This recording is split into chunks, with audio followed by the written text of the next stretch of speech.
Assalamualaikum warahmatullahi wabarakatuh. Perkenalkan, nama saya Ibu Ulfiana. Pada kesempatan kali ini, kita akan belajar bersama-sama. Nah, bagaimana kabar kalian anak-anak? Semoga kalian dalam keadaan sehat walafiat. Nah, dalam masa pandemi corona seperti sekarang ini, Ibu harap kalian selalu menjaga kesehatan dan juga selalu mematuhi protokol kesehatan ketika kalian akan keluar dari rumah. Selalu cuci tangan dan juga kenakan masker ketika keluar dari rumah. Baik anak-anak, sebelum kita akan masuk pada pembelajaran kita kali ini, alangkah baiknya kita berdoa terlebih dahulu agar bisa diberikan kemudahan dan kelancaran selama belajar. Berdoa mulai. Berdoa selesai. Baiklah, selanjutnya Ibu akan mempresensi kehadiran kalian. Lalu, anak-anak, pada kesempatan kali ini kita akan belajar bersama-sama mengenai teks cerpen, teks cerita pendek. Tentu kalian sudah tidak asing bukan dengan teks cerita pendek? Kalian tentu sudah mendapatkan mata pelajaran teks cerpen ini pada waktu SMP. Nah, adakah yang masih ingat apa itu teks cerpen? Baiklah, jika kalian belum ingat, kita akan belajar kembali apa itu pengertian teks cerpen, fungsi teks cerpen, dan juga unsur pembangun dari teks cerpen. Baiklah, untuk materi teks cerpen ini ada dalam kompetensi dasar 3.4 dan juga 4.4. 3.4 yaitu menganalisis unsur-unsur pembangun cerita pendek dalam buku kumpulan cerita pendek. Lalu yang 4.4 yaitu mengonstruksi sebuah cerita pendek dengan memperhatikan unsur pembangun dari cerpen.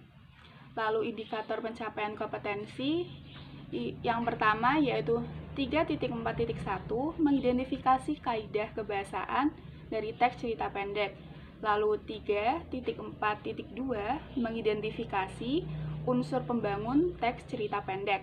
Lalu 3.4.3 yaitu menganalisis unsur pembangun teks cerita pendek. Lalu 4.4.1 kita akan menentukan topik mengenai kehidupan dalam teks cerita pendek. Baiklah anak-anak, kalian bisa simak di layar. Ada tujuan pembelajaran yang akan kita capai pada materi teks cerita pendek. Kalian bisa menyimak beberapa tujuan pembelajaran yang telah ada di layar. Baiklah, kita akan mulai. Yang pertama yaitu kita akan membahas mengenai pengertian dari cerita pendek. Bisa kalian simak bersama-sama di layar ya anak-anak. Nah, untuk cerita pendek itu merupakan suatu cerita rekaan yang relatif pendek dengan penceritaan yang padat dan memusat pada suatu peristiwa.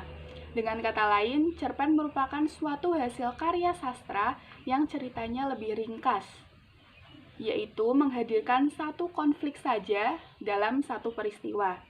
Nah, cerpen ini sifatnya lebih sederhana, sehingga waktu yang dibutuhkan untuk membaca sebuah cerpen tidak terlalu lama. Nah, pada umumnya, teks cerita pendek ini merupakan cerita yang habis dibaca sekitar 10-30 menit.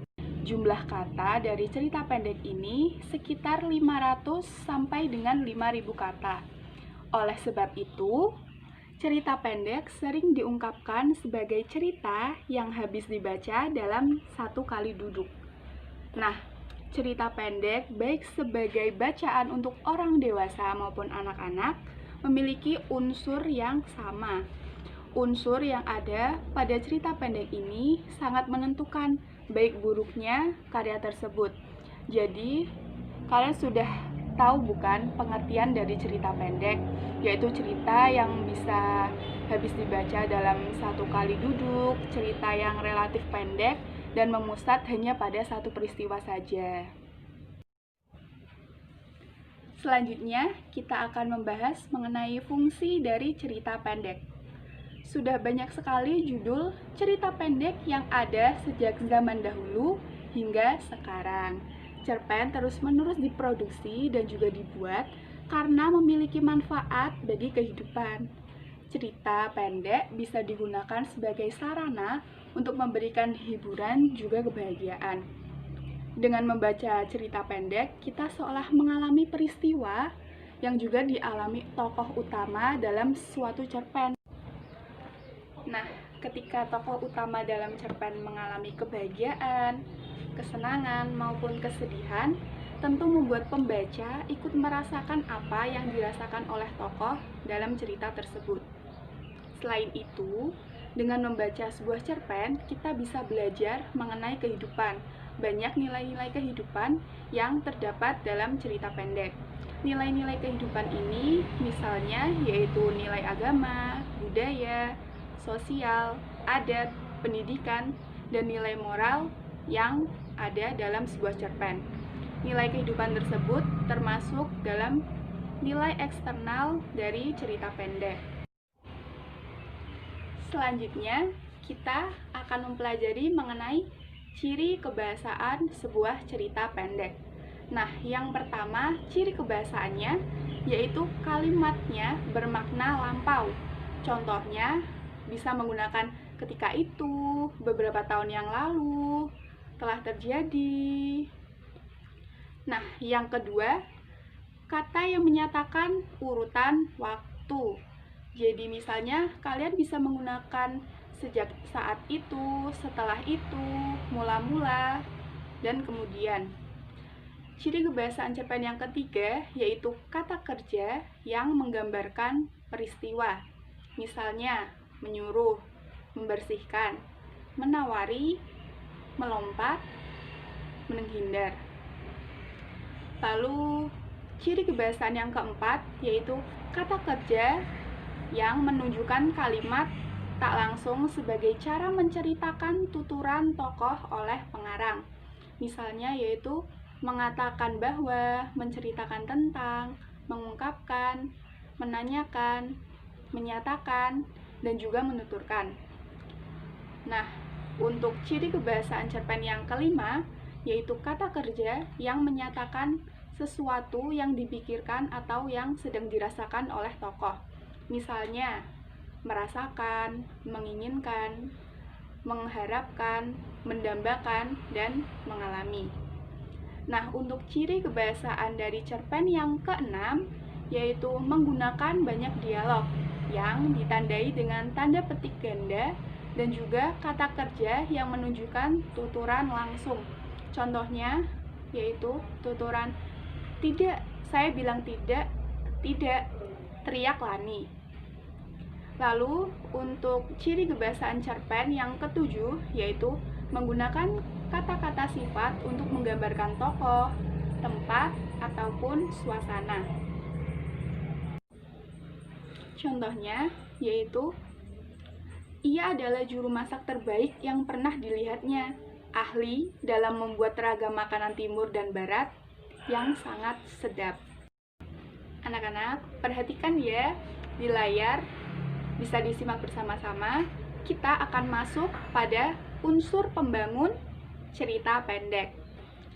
Tentu kalian sudah melihatnya di sana, ada beberapa unsur pembangun dari cerita pendek. Nah, yang pertama yaitu ada tema, yang kedua tokoh dan penokohan, yang ketiga ada alur atau plot, yang keempat ada latar atau setting, yang kelima ada gaya bahasa, dan yang keenam ada amanat. Kalian sudah tahu belum sih pengertian dan maksud dari unsur-unsur pembangun cerita pendek ini? Jika kalian masih belum mengetahui, kita akan belajar bersama-sama. Anak-anak, kita akan lanjut pada unsur pembangun cerita pendek yang pertama, yaitu ada tema. Apa sih pengertian tema? Bisa disimak bersama-sama di layar, yaitu pengertian tema yaitu merupakan gagasan yang mendasari isi dari sebuah cerita. Dalam sebuah cerita pendek, biasanya ada suatu peristiwa yang ditampilkan atau diungkapkan oleh pengarangnya. Nah, peristiwa ini bisa menjadi masalah atau merupakan dasar atau inti yang akan mewarnai seluruh cerita dari awal hingga akhir cerita. Nah, untuk tema ini sangat jarang dituliskan secara tersurat oleh pengarangnya. Oleh karena itu, untuk dapat merumuskan sebuah tema, terlebih dahulu harus bisa mengenali rangkaian peristiwa yang akan membentuk alur dalam cerpen tersebut. Jadi, tema ini biasanya tidak ada dalam cerpen secara tersurat. Jadi kalian harus memahami terlebih dahulu jalan ceritanya, peristiwanya, rangkaian peristiwanya itu bagaimana. Unsur pembangun cerita pendek yang kedua yaitu ada tokoh dan juga penokohan. Apa sih tokoh? Nggak tahu, Bu. Nah, tokoh merupakan pelaku-pelaku yang terlibat dalam cerita atau peristiwa dalam suatu cerpen. Jadi tokoh di sini merupakan pemeran utama yang digunakan pengarang atau yang diceritakan pengarang dalam sebuah cerita pendek. Sedangkan penokohan merupakan cara pengarang menggambarkan dan mengembangkan karakter tokoh-tokoh dalam cerita. Penokohan ini merupakan cara pengarang menggambarkan watak dan karakter dari setiap tokoh yang ada dalam sebuah cerita pendek. Nah, cara pengarang dalam menggambarkan karakteristik tokoh ada beberapa cara. Nah, yang pertama menggunakan teknik analitik langsung. Yang kedua bisa menggunakan penggambaran fisik atau perilaku tokoh. Nah, untuk yang ketiga yaitu penggambaran lingkungan dan juga kehidupan tokoh. Yang keempat adalah penggambaran tata kebahasaan tokoh. Yang kelima ada pengungkapan jalan pikiran tokoh. Yang keenam ada penggambaran oleh tokoh lain. Unsur pembangun cerpen yang ketiga yaitu ada alur atau plot. Alur merupakan pola pengembangan cerita yang terbentuk oleh hubungan sebab akibat ataupun bersifat kronologis. Pola pengembangan cerita suatu cerpen sangatlah beragam. Pola-pola pengembangan cerita harus menarik, mudah dipahami, dan logis. Jalan cerita suatu cerpen memang kadang terbelit-belit, penuh kejutan, atau bisa juga sederhana. Jadi alur ini merupakan pengembangan cerita yang terbentuk dari urutan sebab akibat yang berdasarkan kronologis. Jadi di sini pengarang mengembangkan cerita pendek, yaitu berdasarkan urutan dari peristiwanya. Nah, secara umum jalan cerita dalam cerita pendek dapat terbagi dalam bagian-bagian berikut ini. Yang pertama yaitu ada pengenalan situasi cerita atau orientation. Yang kedua ada pengungkapan peristiwa atau complication. Yang ketiga ada menuju pada adanya konflik atau rising action. Yang keempat ada puncak konflik atau turning point.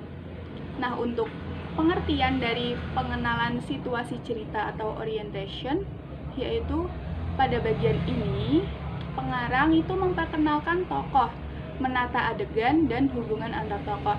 Jadi pengenalan situasi cerita ini, pengarang memperkenalkan siapa saja tokoh yang ada di dalamnya, bagaimana adegan yang akan diperankan oleh tokohnya, bagaimana hubungan antar tokoh tersebut. Lalu, untuk pengungkapan peristiwa atau complication, pada bagian ini disajikan peristiwa awal yang menimbulkan berbagai masalah, pertentangan, ataupun kesukaran bagi para tokohnya. Jadi pengungkapan peristiwa ini dimulai dari adanya peristiwa yang menimbulkan masalah.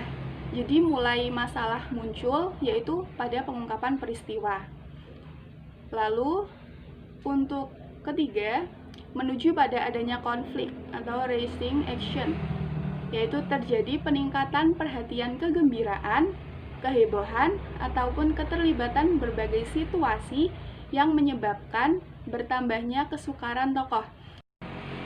Lalu, untuk puncak konflik atau turning point, yaitu merupakan bagian yang bisa disebut sebagai klimaks. Inilah bagian cerita yang paling besar dan mendebarkan. Pada bagian ini ditentukan perubahan nasib beberapa tokohnya. Misalnya, apakah dia berhasil menyelesaikan masalah atau malah gagal. Nah, pada puncak konflik ini biasanya ditentukan oleh pengarang. Pengarang di sini bisa menyelesaikan masalahnya atau membuat tokohnya gagal, itu bergantung dari cerita yang ditulis oleh pengarangnya. Selanjutnya, unsur pembangun cerita pendek yang keempat adalah latar atau setting. Tentu kalian sudah sering mendengar kata latar atau setting dalam sebuah cerita. Nah, pengertian dari latar atau setting yaitu latar meliputi tempat, waktu, dan juga suasana yang digunakan pengarang dalam sebuah cerita. Nah, latar dalam sebuah cerita ini bisa bersifat faktual ataupun bisa imajinatif. Nah, latar di sini fungsinya untuk memperkuat atau mempertegas keyakinan pembaca terhadap jalan suatu cerita. Dengan demikian, apabila pembaca sudah menerima latar tersebut sebagai sesuatu yang benar-benar terjadi, maka mereka pun akan lebih siap dalam menerima pelaku atau kejadian-kejadian yang ada dalam latar tersebut. Jadi latar di sini bisa meliputi tempat kejadian, waktu peristiwanya, dan suasana saat peristiwa tersebut dalam cerita yang ditulis oleh pengarang. Selanjutnya, yang kelima yaitu ada gaya bahasa. Sudah tahu belum apa itu gaya bahasa? Nah, jadi kemampuan penulis pengarang ketika menggunakan bahasa secara cermat dapat menjelmakan suatu suasana yang berterus terang, simpatik, atau bisa juga menjanggalkan, objektif, dan emosional. Nah, bahasa ini dapat menimbulkan suasana yang tepat sesuai adegannya. Misalnya ketika adegannya itu seram, romantis, peperangan, putus asa, ataupun harapan, jadi gaya bahasa yang digunakan harus sesuai dari cerita yang digunakan. Nah, bahasa dapat pula digunakan pengarang untuk menandai karakter dari sebuah tokoh. Karakter jahat dan bijak dapat digambarkan dengan jelas melalui kata-kata yang digunakannya. Demikian pula dengan tokoh anak-anak dan dewasa dapat pula dicerminkan dari kosakata ataupun struktur kalimat yang digunakan oleh tokoh-tokoh yang bersangkutan. Jadi, gaya bahasa antara anak-anak, orang dewasa, remaja, ataupun polisi, polwan, dokter, guru, petani, itu mencerminkan gaya bahasa yang berbeda-beda, bergantung dari situasi dan kondisi dari cerita tersebut. Unsur pembangun cerita pendek yang keenam yaitu ada amanat. Amanat merupakan ajaran atau pesan yang hendak disampaikan oleh pengarang kepada pembacanya. Amanat dalam sebuah cerpen umumnya sifatnya tersirat, disembunyikan pengarang dari balik peristiwa-peristiwa yang membentuk isi dari cerita. Nah, kehadiran amanat pada umumnya tidak bisa lepas dari tema cerita tersebut. Misalnya, ketika tema cerita itu membahas mengenai perjuangan kemerdekaan, tentu amanatnya tidak jauh dari pentingnya mempertahankan kemerdekaan. Jadi, pada amanat itu pesan yang ingin disampaikan pengarang bisa kita pahami melalui rangkaian peristiwa yang disajikan oleh pengarang. Jadi kita yang akan menganalisis apa pesan yang ingin disampaikan pengarang kepada kita sebagai pembacanya. Nah, selanjutnya kita akan membahas mengenai bagaimana menentukan topik mengenai kehidupan dalam cerita pendek. Nah, topik pada cerpen ini bisa diambil berdasarkan kehidupan diri sendiri ataupun pengalaman orang lain. Kehidupan diri sendiri bisa berasal dari kehidupan kita sehari-hari dan juga bisa menggunakan pengalaman orang lain yang kita tuliskan menggunakan bahasa kita sendiri. Nah, tugas seorang penulis cerita pendek merupakan memperlakukan pengalaman itu sesuai dengan emosi dan nuraninya sendiri. Jadi, kata-kata yang ditulis oleh penulis harus membangkitkan suasana emosi dan membuat kata-kata itu menjadi menarik. Namun, kata-kata tersebut tidak harus dibuat-buat. Kata-kata tersebut dibiarkan mengalir apa adanya sesuai dengan jalan cerita penulis. Dengan demikian, akan tercipta sebuah karya yang segar, menarik, dan juga alamiah. Nah, pemilihan kata-kata yang biasa tanpa ada sentuhan emosi tidak akan menarik bagi pembaca. Misalnya ketika penulis melukiskan keadaan kota Jakarta, mengenai gedung-gedung yang tinggi, kesemrawutan lalu lintas, dan juga keramaian kotanya, berarti karangan tersebut tidak ada hal yang baru yang ingin ditonjolkan oleh penulisnya. Namun, ketika seorang penulis melukiskan keadaan kota Jakarta yang dikaitkan dengan suasana hati tokoh ceritanya, maka penggambaran cerita itu menjadi menarik karena mengaitkan suasana hati tokoh tersebut dengan kota Jakarta. Nah, gerak-gerik tokoh, identitas, situasi kejiwaan juga dapat tergambar jelas sesuai cerita yang ditulis oleh penulis. Nah, karakter tokoh juga bisa benar-benar hidup sesuai keadaan yang dialaminya.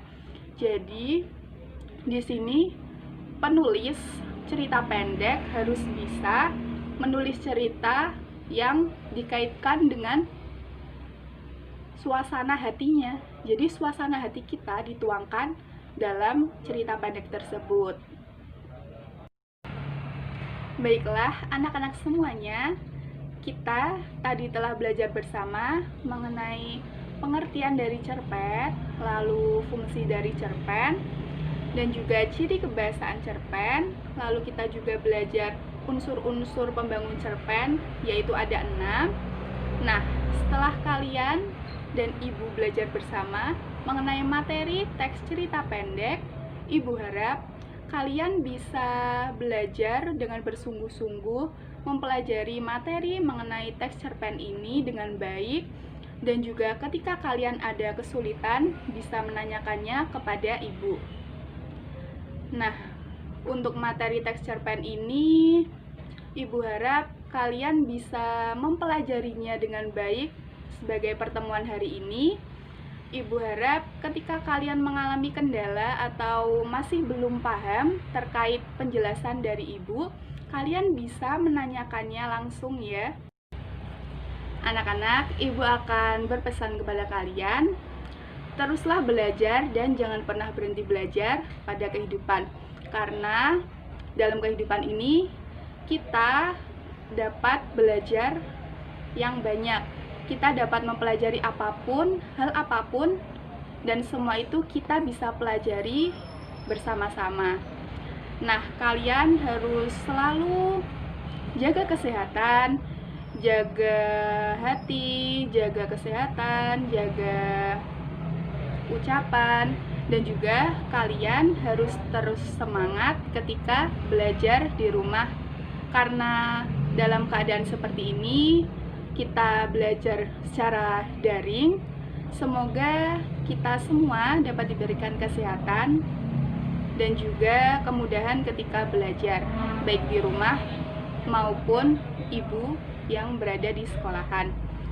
Nah, selanjutnya Ibu ingin sebelum kita menutup kegiatan pembelajaran pada kali ini, Ibu harap kita bisa berdoa terlebih dahulu. Berdoa, mulai. Berdoa, selesai. Nah, semoga yang Ibu sampaikan kepada kalian dapat bermanfaat. Lalu untuk pertemuan kali ini Ibu cukupkan. Wassalamualaikum warahmatullahi wabarakatuh.